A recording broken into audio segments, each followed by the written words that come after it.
விழிப்பாய் இருந்து மன்றாடுங்கள். இயேசு கிறிஸ்துவுக்குள் பிரியமான என் சகோதர சகோதரிகளை, இந்த நிமிட நட்சத்திரக்கு இயேசுவின் நாமத்தில் நான் உங்களை அன்போடு அழைக்கிறேன். விழிப்பாய் இருந்து மன்றாடுங்கள். ஜெபத்தில் சோர்ந்து போகாதீங்க. விழிப்பாக இருக்கணும். ஜெபத்தில் விழிப்பாக இருக்கணும், கவனமாக இருக்கணும், ஆர்வமாக இருக்கணும். விழிப்பாக இருந்து மன்றாட வேண்டும், ஜெபிக்க வேண்டும் என்று சொல்ல இயேசு அதை செய்தார். நமக்கும் சொல்லியிருக்கிறார். லூக்கா நற்செய்தி 18ஆம் அதிகாரில் மனம் தளராமல் ஜெபியுங்கள். இயேசு கிறிஸ்து மார்க்கு நற்செய்தி 1ஆம் அதிகாரம் 35 அதிகாலமே எழுந்து ஜெபித்தார். லூக்கா நற்செய்தி 6ஆம் அதிகாரம் 12 இரவு முழுதும் ஜெபித்தார்.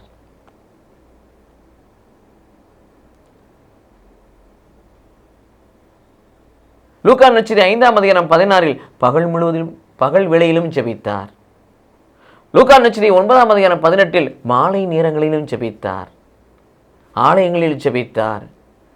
அவ்வப்பொழுது ஒளிவு மலைக்கு சென்று ஜெபித்தார்.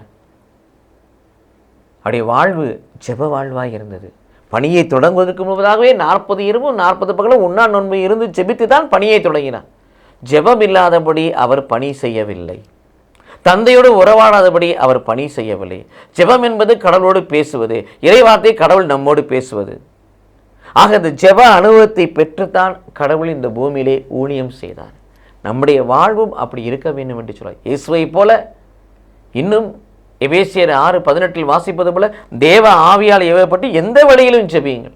ஜெபிப்பதற்கு ஒரு நேரம் கிடையாது. தூய ஆவி ஆட்கொண்டால் ரோமர் 8:26 பிரகாரம் நமக்குள் இருந்து கொண்டு சொல்லணும்னா பெருமூச்சு எடுத்து ஜெபிப்பார். ஆகவே நமக்குள் இருந்து பரிந்து பேசுகிற பரிசுத்த நான் பெற்றுக்கொண்டிருக்க அப்படின்னாலே எந்த வழியிலும் ஜெபிக்கிற பிள்ளைகளாய் மாற வேண்டும். ஜெபமே நம் வாழ்வாய் மாறட்டும். வாழ்வு நமது ஜெபமாய் இருக்கட்டும். கடவுள் நம்மை ஆசீர்வதிப்பாராக. ஆமென்.